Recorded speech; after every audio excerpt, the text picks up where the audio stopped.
제34장.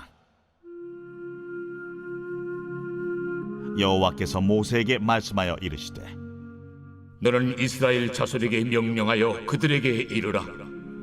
너희가 가나안 땅에 들어가는 때에 그 땅은 너희의 기업이 되리니 곧 가나안 사방 지경이라. 너희 남쪽은 에돔 곁에 접근한 신광야니 너희의 남쪽 경계는 동쪽으로 염해 끝에서 시작하여 돌아서 아그라빔 언덕 남쪽에 이르고 신을 지나 가데스 바네아의 남쪽에 이르고 또 하살라다를 지나 아스몬에 이르고 아스몬에서 돌아서 애굽 시내를 지나 바닥까지 이르느니라. 서쪽 경계는 대해가 경계가 되나니 이는 너희의 서쪽 경계니라. 북쪽 경계는 이러하니 대에서부터 호르산까지 그어라. 호르산에서 그어 하맛 어귀에 이르러 시닷에 이르고 그 경계가 또 시브론을 지나 하살에난에 이르나니 이는 너희의 북쪽 경계니라. 너희의 동쪽 경계는 하살에난에서 그어 스밤에 이르고 그 경계가 또 스밤에서 리블라로 내려가서 아인 동쪽에 이르고 또 내려가서 긴네렛 동쪽 해변에 이르고 그 경계가 또 요단으로 내려가서 염해에 이르나니 너희 땅의 사방 경계가 이러하니라. 모세가 이스라엘 자손에게 명령하여 이르되, 이는 너희가 제비 뽑아 받을 땅이라. 여호와께서 이것을 9지파 반쪽에게 주라고 명령하셨나니 이는 루벤 자손의 지파와 갓 자손의 지파가 함께 그들의 조상의 가문에 따라 그들의 기업을 받을 것이며 므낫세의 반쪽도 기업을 받았음이니라. 이 두 지파와 그 반지파는 여리고 맞은편 요단 건너편 곧 해돋는 쪽에서 그들의 기업을 받으리라. 여호와께서 또 모세에게 말씀하여 이르시되, 너희에게 땅을 기업으로 나눌 자의 이름은 이러하니 제사장 엘르아살과 눈의 아들 여호수아니라. 너희는 또 기업의 땅을 나누기 위하여 각 지파의 한 지휘관씩 택하라. 그 사람들의 이름은 이러하니 유다 지파에서는 여분네 아들 갈렙이요, 시몬 지파에서는 암미우스의 아들 수멜이요, 베냐민 지파에서는 기슬론의 아들 엘리다시요, 단 자손 지파에서는 지휘관 요굴리 아들 붓기요, 요셉 자손 중 므낫세 자손 지파에서는 지휘관 에봇의 아들 한리엘이요, 에브라임 자손 지파에서는 지휘관 십단의 아들 그무엘이요, 스불론 자손 지파에서는 지휘관 바르나게 아들 엘리사반이요, 이사갈 자손 지파에서는 지휘관 아산의 아들 발디엘이요, 아셀 자손 지파에서는 지휘관 슬루미의 아들 아히브시요, 납달리 자손 지파에서는 지휘관 암미우스의 아들 부다헬이니라. 이들이 여호와께서 명령하사 가나안 땅에서 이스라엘 자손에게 기업을 받게 하신 자들이니라. 오늘 민수기 34장 말씀을 중심으로 경계선을 지키는 사람들은 이라는 제목으로 함께 말씀을 묵상해 보겠습니다. 여러분, 민수기 34장 지금 읽으셨죠? 뭐 복잡해 보이지만 간단합니다. 앞부분은 가나안 땅의 경계, 동서남북의 경계를 하나님께서 미리 말씀하셨고요. 그리고 후반부에는 이 경계선을 지키는 사람들, 그래서 각 지파의 대표자들, 그리고 이제 대제사장과 여호수아 이렇게 명단을 말씀해 주셨는데요. 그런데 여러분, 이제 경계선을 하나님께서 먼저 이스라엘 백성들에게 보여주신 이유가 있습니다. 가나안 땅에 그냥 들어가서 땅을 차지하게 하실 수 있는데 그렇게 하지 않으시고 미리 그 가나안 땅의 경계선을 보여주셨거든요. 그 경계선을 미리 보여주신 이유를 오늘 앞부분에서 세 가지로 볼 수 있는데요. 그 목표를 보여주신 거예요. 가나안 땅에 들어가면 너희가 어디까지 땅을 차지하고 그 땅을 넘어가지 마라. 이렇게 이제 경계선을 보여주시고 목표, 비전 이렇게 보여주신 겁니다. 그래서 여러분, 비전을 본다, 목표를 본다는 건 사실 인간이 한계를 인정하는 것을 의미합니다. 아무리 멀리 봐도 인간이 보는 건 한계가 있죠. 그래서 경계를 보여주시며 목표를 보여주시는 건 우리가 이 땅에서 할 수 있는 건 한계가 있어요. 그 한계를 인정하는 사람만이 무한하신 하나님의 능력을 경험하는 겁니다. 그래서 사도 바울이 뭐라 그랬죠? 내게 능력 주시는 자 안에서 내가 모든 것을 할 수 있느니라 했죠. 그러니까 우리의 목표는 하나님이 우리에게 경계선을 그어주신 것 거기까지지 그 이상은 하나님께 맡겨드리는 겁니다. 그래서 인간의 한계를 인정하게 하신 게 바로 이제 가나안 땅의 경계를 보여주신 건데요. 인간의 한계는 어떤 한계가 있죠? 수명의 한계가 있죠. 그렇죠? 수명의 한계. 그리고 지식의 한계가 있죠. 하나님이 가르쳐 주시는 것만 알 수 있어요. 그리고 지혜의 한계가 있죠. 그래서 이런 한계를 인정하도록 하나님께서 먼저 목표를 보여주신 것입니다. 그리고 그 한계를 인정해서 겸손하도록 그런데 그 경계선을 보여주시면서 하나님이 이스라엘 백성들에게 그 대적들을 그대로 남겨두라고 하신 거잖아요. 그렇죠? 북쪽에는 북방 민족 있죠. 우리가 너무 잘 알고 있는 아수르 민족을 포함해서 북방 민족이 무서운 민족들 있잖아요. 남방에는 애굽이 있잖아요. 그리고 에돔이 있고, 그리고 동편에는 우리가 잘 알고 있는 모압, 암몬 이런 족속들이 있어요. 그런데 그 땅들을 하나님이 인정해 주셨어요. 그러니까 경계선을 미리 보여주시고 큰 그림을 이렇게 보여주시면 그 땅을 차지해도 하나님을 의지하지 않으면 가나안 땅이 가나안 땅 될 수 없어요. 약속의 땅이 약속의 땅 될 수 없습니다. 그래서 여러분 이렇게 하나님이 미리 경계선을 보여주시고 그리고 이스라엘 백성들이 마음으로 준비하고 겸손하게 하나님만 의지하도록 하기 위해서 보여주신 것이고요. 그리고 나서 하나님께서 이 경계선을 지키는 사람들의 명단을 쭉 보여주십니다. 자, 경계선을 지키는 사람들 제사장 엘르아살과 여호수아 이 두 사람이 먼저 앞장서는 것이죠. 그리고 각 지파별로 9명이 나오는데요. 왜 9명입니까? 요단 동편에 이미 므낫세 반지파와 르우벤 지파, 갓 지파가 땅을 차지했죠. 그러니까 그 지파 제외하고 나머지 9지파와 리더 엘르아살, 여호수아를 하나님께서 경계선을 지키는 사람들로 세우셨습니다. 자, 그래서 여러분 오늘 본문에 나와 있는 이 사람들 이 이름과 저와 여러분이 무슨 관계가 있어서 하나님께서 저와 여러분에게 말씀을 주셨을까요? 무슨 관계가 있을까요? 자, 이 오늘 본문에 나와 있는 이 사람들 때문에 이 사람들이 경계를 지킴으로 이스라엘을 지킨 거예요. 그렇죠? 왜?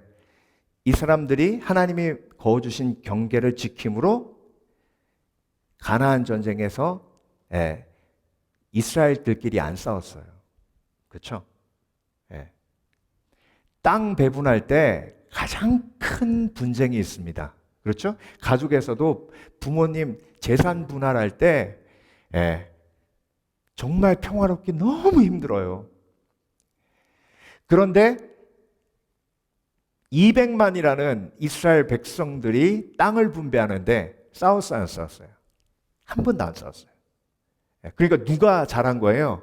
물론 하나님이 이 사람들 딱 찍어서 이렇게 세우라고 하셨지만 오늘 본문에 나와 있는 제사장 엘르아살과 여호수아, 갈렙, 스무엘, 엘리다, 붓기, 한니엘 이 모든 사람들이 선을 지킴으로 한계 경계선을 지킴으로 이스라엘을 지킨 거예요. 그렇죠? 이게 저와 여러분이 왕 같은 제사장으로 부르심을 받아서 예수 그리스도의 제자로 살아가는 부르심이에요. 저와 여러분은 어떤 사람이에요? 경계선을 지키는 사람이에요. 누굴 지켜요? 경계선을 지켜 가정을 지키고, 경계선을 지켜 내 교회를 지키고, 경계선을 지켜 하나님이 나에게 주신 사명을 지키는 거예요. 그래서 그리스도인은 오늘 본문에 나와 있는 믿음의 사람들처럼 하나님이 그어주신 경계선을 지켜 공동체를 지키고 내 믿음을 지키고 그래서 하나님 나라를 지키는 부르심을 받은 사람들입니다. 그래서 여러분 오늘도 하나님이 나에게 주신 경계선을 지켜 하나님 앞에 영광 돌리는 복된 그리스도인 되시길 주의 이름으로 축원합니다. 그래서 오늘 본문에 9사람의 이름의 뜻을 쭉 보면 하나님이 그들을 통해서 무엇을 경계선을 지켜 무엇을 지키게 하셨는지 세 가지를 볼 수 있습니다. 예. 그래서 여러분 오늘 본문에 나와 있는 이 명단 한 사람 한 사람이 바로 저와 여러분을 향한 부르심임을 기억하시고 경계선을 지켜 공동체를 지키고 그리고 가정을 지키고 하나님의 부르심을 지켜 하나님 앞에 영광 돌리시는 복된 그리스도인 되시길 주의 이름으로 축원합니다. 자, 그래서 저와 여러분 왕같은 제사장으로 부르신 하나님의 놀라우신 능력으로 살아가는 사람들, 우리는 경계선을 지키는 사람들인데요. 경계선을 지키는 사람들은 명령을 지키는 사람입니다. 경계선이란 뭐예요? 하나님의 명령이에요. 예. 자, 경계선을 지키는 사람들 첫 번째 유다 지파 갈렙이 있죠. 갈렙의 뜻이 뭐예요? 전심으로 따르는 자. 이렇게 해석했지만 갈렙이라는 뜻은 개라는 뜻이에요. 개. 그러니까 개가 가장 가치 있을 때가 어느 때예요? 주인의 말을 들을 때. 저는요 강아지 중에 제일 멋진 강아지가 양치는 강아지인 것 같아요. 와, 보면요 양 막 300~400마리가 보더콜리 그 조그만한 강아지가 막 멍멍 짖으니까 300마리가 막 움직이는데요. 그 300마리가 막 400마리가 막 움직여서 어디로 가요? 목자한테 가요. 목자한테. 그래서 여러분 경계선을 지키는 사람들로 우리가 부르심을 받아 경계선을 지키는 사람은 명령을 지키는 사람이에요. 갈렙이 전심으로 하나님의 명령을 따르는 자였어요. 저와 여러분도 갈렙같이 경계선을 지키는데 그 경계선이 하나님의 명령이에요. 하나님의 명령을 전심으로 따르는 자 되시길 주의 이름으로 축원합니다. 오늘 본문을 보면요 하나님께서 모세에게 말씀하여 이르시되 뭐 하시는 거예요? 명령하시는 거죠? 그렇죠? 명령하시는데 너희들에게 땅을 기업으로 나눌 자의 이름은 이러하니 하나님이 이 사람들을 뽑으면 절대로 싸우지 않을 것을 아셨어요. 그렇게 하나님이 딱딱 찍어준 사람이 오늘 본문에 나오는 9사람이에요. 자, 경계선을 지키는 사람은 누가 선택한 사람이에요? 하나님이. 저와 여러분을 지명하여 부르신 하나님의 뜻을 기억하시길 주의 이름으로 축원합니다. 저와 여러분 딱 찍으신 거예요. 그래서 저와 여러분을 통해서 지금 뭐 하고 계시는 거예요? 교회를 지키시잖아요. 내가 하나님의 경계선, 명령을 지키는 것으로 끝나는 게 아니라 내가 지킴으로 내 가정이 보호받고 내가 지킴으로 우리 교회가 보호받고 내가 지킴으로 이 나라가 보호받는 거예요. 그 사명이 저와 여러분에게 있으심을 기억하시길 주의 이름으로 축원합니다. 근데 그 사명을 어떻게 하나님이 저와 여러분에게 주셨어요? 딱 지명하셨어요. 갈렙 이렇게, 여호수아 이렇게, 엘르아살 이렇게 딱 찍으셨어요. 그리고 명령을 주셨는데요. 29절 이 명령이 무엇이냐면 이들이 여호와께서 명령하사 가나안 땅에서 이스라엘 자손에게 기업을 받게 하신 자들이니라. 그러니까 여러분 명령은 항상 뭐와 같이 와요? 약속과 함께 와요. 그래서 정말 어리석은 사람은요 하나님이 명령하실 때 기분 나빠하는 사람이에요. 왜요? 하나님은 명령하시고 뭘 주시니까? 약속을 함께 주시니까. 그래서 여리고성 매일 한 바퀴씩 돌고 마지막에 7바퀴 돌라고 하셨죠? 그렇죠? 그 명령과 함께 주신 약속은 뭐예요? 그러면 여리고성이 어떻게 돼요? 와장창 무너지는 거잖아요. 하나님은 항상 명령을 주실 때 뭐와 함께 주신다고요? 약속과 함께 주세요. 그래서 명령을 지키는 자는 약속을 이루는 자예요. 다시 한번 말씀드립니다. 저와 여러분은 경계선을 지키라고 하나님께서 명령을 받은 자예요. 그 명령을 하나님께서 함께 주실 때에 약속을 함께 주십니다. 그래서 명령을 지키는 자는 약속을 이루는 자입니다. 할렐루야. 예. 그래서 노아가 방주 지으라고 하나님 하셨잖아요. 그렇죠? 방주를 지으라는 하나님의 명령에 따라 그 방주를 잘 지었어요. 그러니까 어떤 약속이 이루어집니까? 노아의 모든 가족이 구원받는 약속이 이루어집니다. 그래서 여러분, 하나님께서 나에게 명령을 주셨다는 건 그 명령에 따른 약속을 주신 거예요. 그런데 너무 어리석은 사람은 하나님이 명령 주시면 부담스러워하고 도망가려고 그래요. 그 사람이 누구예요? 요나잖아요.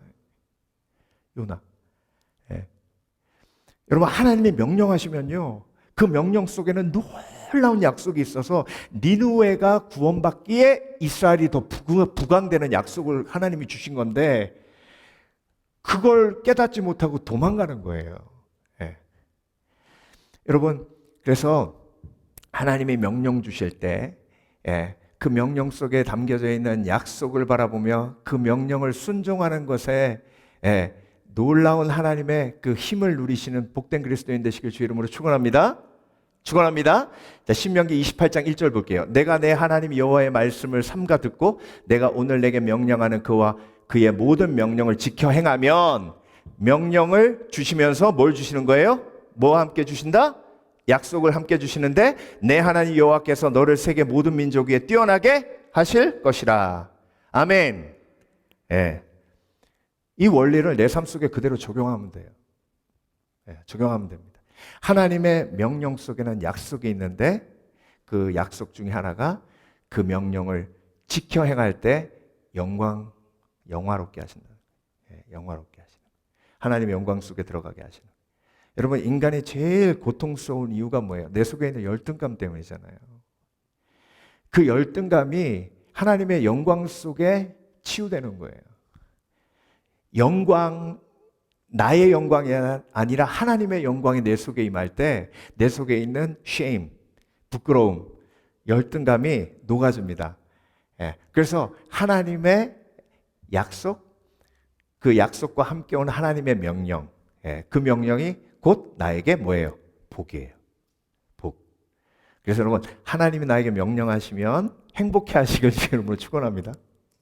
왜 하나님 나 이런 걸 시켜요? 나한테 왜 이런 걸 시켜요? 아니, 하나님 배를 지으면 바다 곁에 배를 만들어야죠.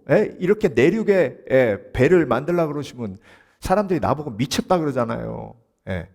노아 그렇게 하지 않았어요.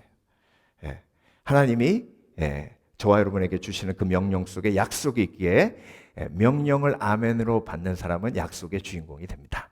자, 고린도후서 10장 13절. 정말 경계선을 너무나도 명확하게 잘 알았던 사람이 사도 바울이에요. 사도 바울. 그래서 사도 바울은 성숙하면 성숙할수록 하나님이 시키지 않는 일은 안 합니다. 반대로 하나님이 시키는 일은 꼭 합니다. 그게 사도 바울의 신앙이 성숙하면 성숙할수록 경계선이 명확해요.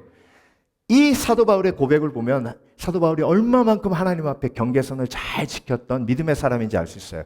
고린도후서 10장 13절. 그러나 우리는 분수 이상의 자랑을 하지 아니하고 오직 하나님이 우리에게 나누어 주신 그 범위의 한계를 따라 하노니 곧 너희에게까지 이른 것이라. 이게 무슨 얘기예요? 자랑을 하는데 예수 그리스도의 자랑만 한다는 거예요. 이게 경계선이라는 거예요. 제일 사도 바울을 무시했던 교회가 고린도 교회예요. 정말 사도 바울 외모 갖고 비하했잖아요. 그런 고린도 교회에 나는 복음만 자랑한다.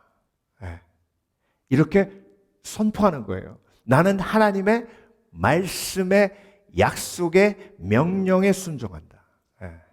그리고 그 약속을 붙든다. 나는 하나님이 주신 경계선을 명확하게 지킨다. 이게 내 신앙의 신조고 내 신앙의 결단이다. 저 여러분, 성숙하면 성숙할수록 하나님이 주신 경계선이 명확해지는 거예요. 그런 영적인 성숙이 저와 여러분에게 임하시길 주의 이름으로 축원합니다. 축원합니다. 그래서 여러분, 경계선을 지키는 자는 명령을 지키는 자고, 두 번째, 경계선을 지키는 사람들은 평안을 지키는 사람들입니다. 평안이 뭐예요? 평화죠. 오늘 본문에 나와 있는 9사람 때문에 이스라엘의 내전이 일어나지 않았다 했습니다. 예, 저와 여러분이 하나님이 주신 경계선을 명확하게 지키면 어딜 가든지 평화의 도구 됩니다. 그 경계선은 뭐예요? 욕심 부리지 않는 거예요. 예, 하나님이 지중해까지다 그러면 딱 지중해까지예요. 하나님이 호르산에서 지중해까지다 그러면 거기가 경계선이에요. 예. 여기까지 하실 때 아멘 하는 게 욕심과 싸우는 사람이에요. 그러면 평안을 지키는 사람이 될 수 있어요. 이름을 쭉 보면요, 스무엘 하나님이 들으셨다, 엘리닷 하나님은 사랑이시다, 붓기 깨끗하게 하시는 자, 한니엘 하나님의 은혜. 이 이름을 쭉 합치면 평안을 세우는 자예요. 이사야서 48장 18절, 내가 나의 명령에 주의하였더라면 내 평강이 강과 같았겠고. 명령에 주의지 않고 내 마음대로 하니 뭐가 깨져요? 평강이 깨져요. 나의 평강이 깨지면 평안이 없는 사람들이 분란을 일으키는 거예요. 평강이 있는 사람이 평화의 도구가 되고. 그러니까 크리스천들에게 평안은 옵션이 아니에요. 그래서 여러분, 평안할 때 사람 만나시길 주의 이름으로 축원합니다. 사람을 피해야 할 때는요, 내가 평안하지 않을 때.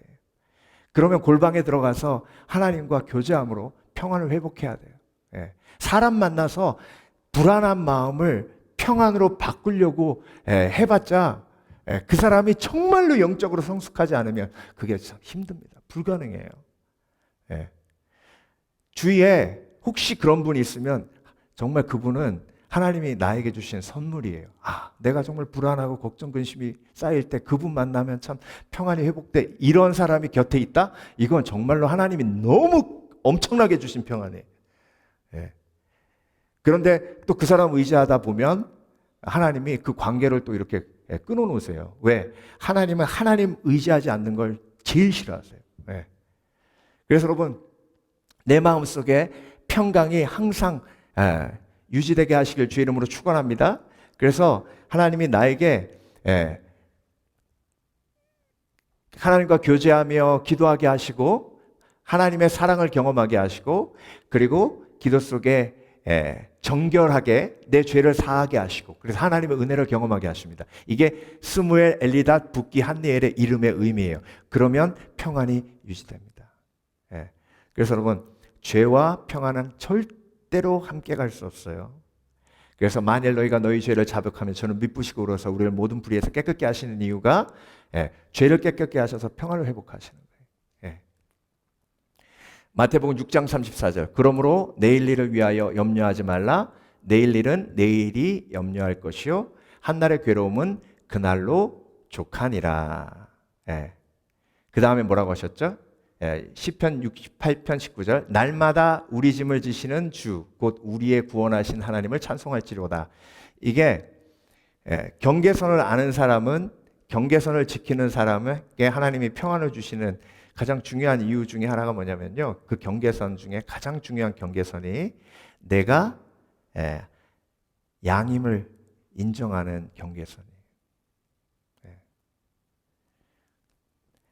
내가 양이기 때문에 양은 뭐만 걱정하면 돼요? 내가 목자를 따라가고 있는가? 그렇지 않은가만 걱정하면 돼요. 그게 매일의 걱정이에요. 그러면 이 앞에 목초가 있을까 없을까? 이 앞에 맹수가 있을까 없을까? 이런 모든 걱정은 누가 하는 거예요? 목자가 하는 거예요. 그러니까 이게 경계선이에요. 나는 양, 주는 목자. 그래서 그 경계선을 가장 잘 표현한 시편이 바로 시편 23편이에요. 여호와는 나의 목자시니 내게 부족함이 없으리로다. 그래서 하나님이 저와 여러분에게 힘을 주시는데 어떤 힘을 주시냐면 매일의 염려만 이길 힘 주세요. 그게 양이기 때문에 양의 경계선을 인정하는 사람들이 누리는 복이에요. 이게 깨지잖아요? 그러면 모든 책임 다 내가 져야 돼요. 1년 후에 그러니까 생각해 보세요. 임산부가 아기 딱 나와가지고 아기 딱 앉자마자 어떻게 교육시켜서 대학을 보낼까? 예? 그렇게 생각한다고 생각해 보세요. 그거 얼마나 불쌍한 인생이에요. 예. 아기 앉자마자. 예. 그러니까 여러분, 하나님이 저와 여러분에게 매일 공급해 주시는 건 만나예요. 그러니까 그날의 걱정, 그날에 이길 수 있는 힘만 딱 공급해 주시기 때문에 나의 한계를 인정하고 내가 양임을 인정하시길 주의 이름으로 축원합니다. 그리고 내가 미래의 일을 걱정하고 있으면 회개해야 돼요. 하나님, 내가 목자인 척 했습니다. 선 넘었습니다. 하나님, 주께 맡겨드리지 못했습니다. 그래서 시편 68편 19절 다시 날마다 우리 짐을 지시는 주, 곧 우리의 구원이신 하나님을 찬송할지로다. 날마다 우리 짐을 지세요. 그런데 내가 미래의 짐을 져버리면 하나님이 도와주실 수 없어요. 왜? 날마다 짐을 지시기 때문에. 그래서 나를 부인하고 날마다 내 십자가를 지고 나를 쫓으라 하셨어요. 그래서 여러분, 경계를 인정하는 사람, 선을 인정하는 사람은 평안을 지키는 도구가 됩니다. 마지막으로 경계선을 지키는 사람들은 생명을 지키는 사람들입니다. 자, 이 사람들이 경계를 지킴으로 이스라엘이 살았죠. 이스라엘이 그 선을 넘으면 죽어요. 자, 경계선을 지키는 사람들 마지막 4명의 이름을 볼게요. 엘리사반, 발디엘, 아히롯, 부디엘. 하나님이 보호하신다. 하나님은 피난처이시다. 나의 형제는 영광이다.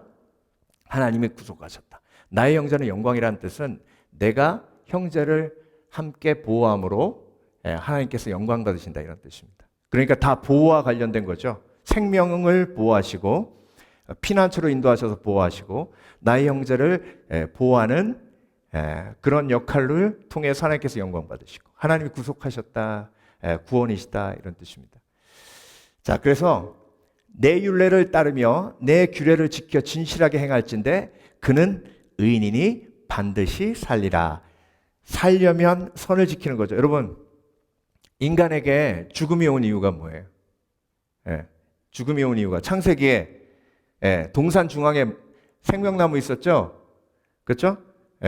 생명나무는 경계선이 없어요. 생명나무는 그냥 하루에 하나만 따먹어라 이런 말 없죠? 원하는 대로 따먹으래요. 그러면 어떻게 한다고요? 영생한다 했어요. 그런데 그 옆에 한계가 있는 나무가 있었어요. 그 나무가 선악을 알게 하는 나무예요. 그 선악을 알게 하는 나무를 따먹으면 반드시 어떻게 되리라? 죽으리라 하셨어요. 그런데 하와가 그걸 따먹었죠. 그러니까 한계, 경계선을 지키지 않아서 함께 죽게 만든 사람. 그러니까 회복되려면 어떻게 해야 돼요? 내가 그 선을 지키거나 그 선을 넘었을 때 하나님의 은혜를 붙들거나 둘 중에 하나예요.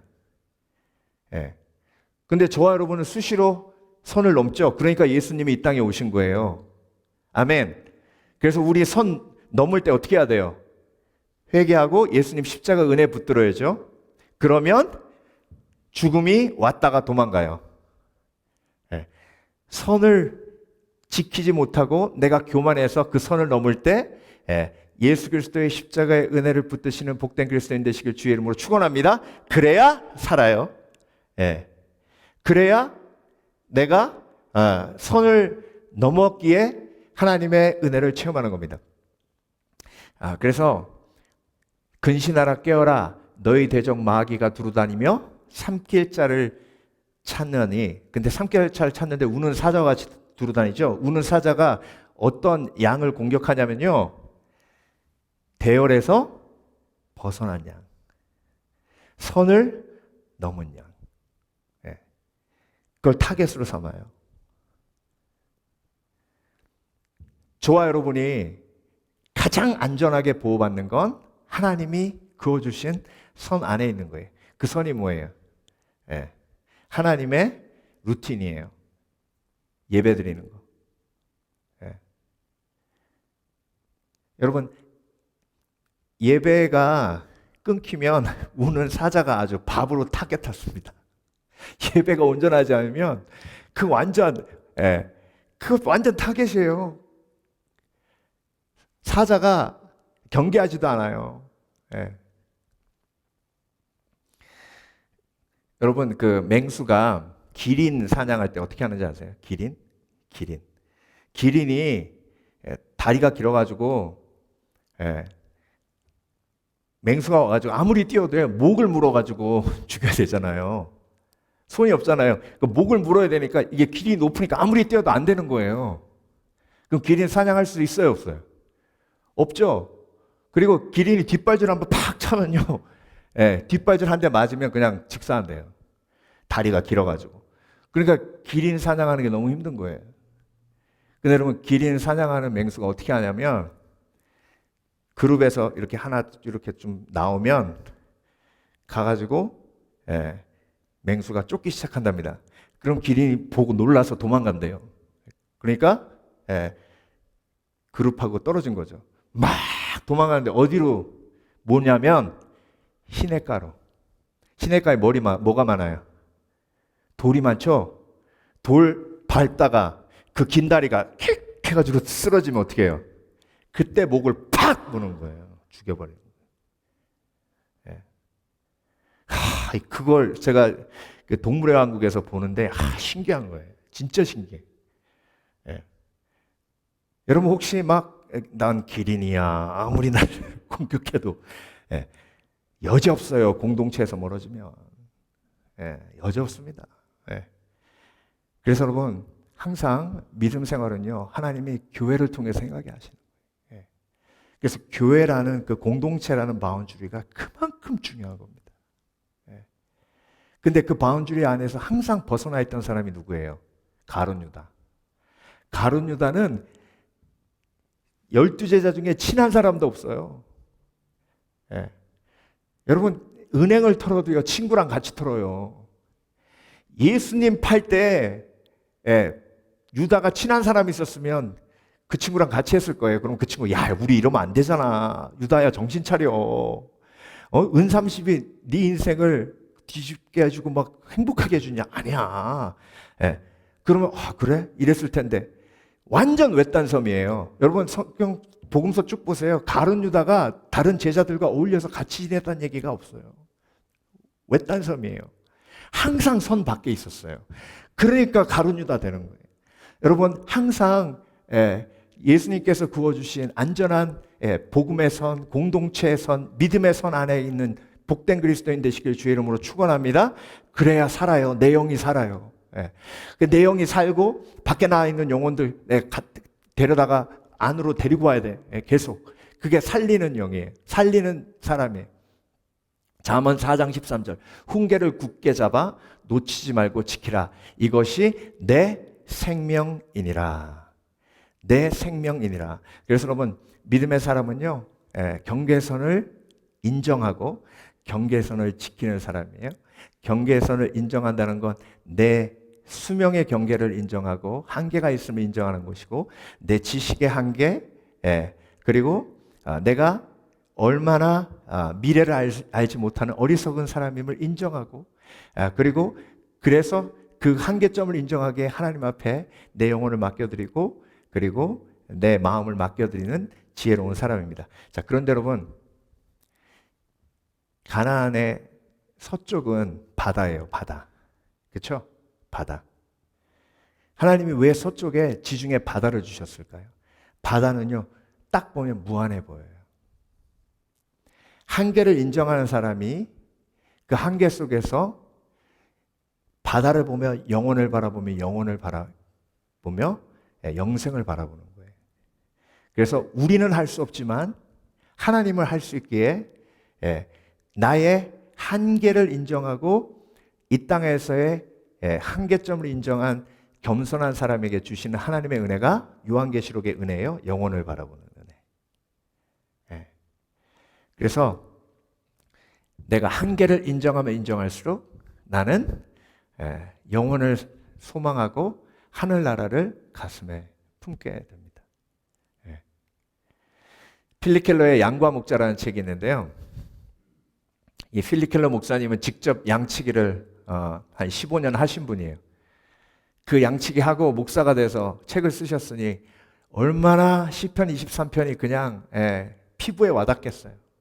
이 책 보면 정말 시편 23편이 아주 구체적으로 양칠 때 어떤 일들이 벌어지는지를 설명하면서 너무 시편 23편이 깊이 이해되는데요. 이 책에 나와 있는 한 머리 좋은 양, 머리 좋은 양, 스마트 양, 양 중에서도요 좀 머리 좋은 애들이 있대요. 근데 그 머리 좋은 애들의 특징이 뭐냐면 말을 안 듣는데. 그래서 야 일로 와 그러면 눈치 이렇게 딱 보고, 양은 원래 눈치를 안 보는데 양이 강아지 같대요. 이렇게 눈치를 이렇게 본대요. 그래서 양 들고 막 이렇게 가면 어느새인가 막 지 혼자 더 많은 풀 찾으러 이렇게 쭉 가 있대요. 그래서 가가지고 집 막대기로 탁 때려가지고 다시 이렇게 오게 만든대요. 그러다가 어느 날 보니까 그 머리 좋은 양이 없어졌대요. 스마트 양이 없어졌대. 그래가지고 이거 또 도망갔구나. 근데 아무리 찾아도 없더래요. 근데 어느 날 나타나는데 만신창이 돼가지고 막 나타났대요. 죽을 뻔한 거예요. 지 혼자 갔다가. 근데 여러분 그 만신창이가 되어 돌아온 양을 어떻게 해야 되냐면 안락사 시켜야 된대요. 죽여야 된대요. 왠지 아세요? 안락사 시키지 않으면 다른 양들이 그래도 되는구나 그러고 같이 도망간대요. 그래서 안락사 시킬 수밖에 없는 거예요. 이게 자연의 법칙이에요. 저와 여러분도 얼마나 각기 제갈 길로 돌아다녔어요. 그렇죠? 그러면 돌아오면 어떻게 해야 돼요? 나 때문에 다른 양들도 다 피해 입을까 봐 안락사 시켜야 되는데 예수님이 대신 죽어주셨어요.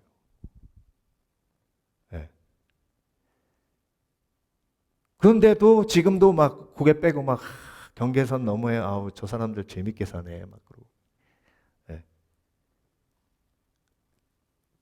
여러분 오늘 본문을 보면서 다시 한번 우리 마음속에 새깁니다.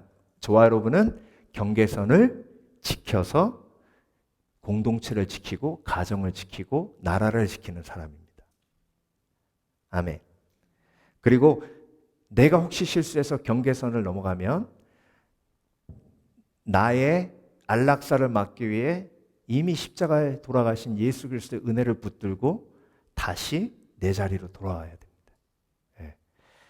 그래서 오늘 본문에 나와 있는 경계선을 지키는 사람이 바로 내가 되어야 합니다. 필립 켈러 목사님이 양과 목자라는 책에서 이렇게 얘기합니다. 나는 목자다. 내가 울타리를 두는 이유는 양을 가두기 위함이 아니라 지키기 위함이다. 그러나 어떤 양은 자신이 양이라는 사실을 부정하려 한다. 그 결과는 자유가 아닌 파멸이었다. 그래서 예수님이 이 땅에 오신 거예요. 저와 여러분을 위해서 십자가에 못 박혀 죽으시고 그 양의 우리를 넘어서 간 모든 죄까지 사해 주시고 이제 저와 여러분을 경계선을 지키는 자로서의 부르심을 허락해 주신 것입니다. 그래서 경계선을 지키는 사람들, 저와 여러분 거룩한 나라요 왕같은 제사장인 저와 여러분은 예수 그리스도의 제자로 명령, 평안, 생명을 지키는 사람입니다. 오늘도 이 부르심에 온전히 믿음으로 반응하셔서 하나님께 영광 돌리시는 복된 그리스도인 되시길 주의 이름으로 축원합니다. 축원합니다. 기도하겠습니다.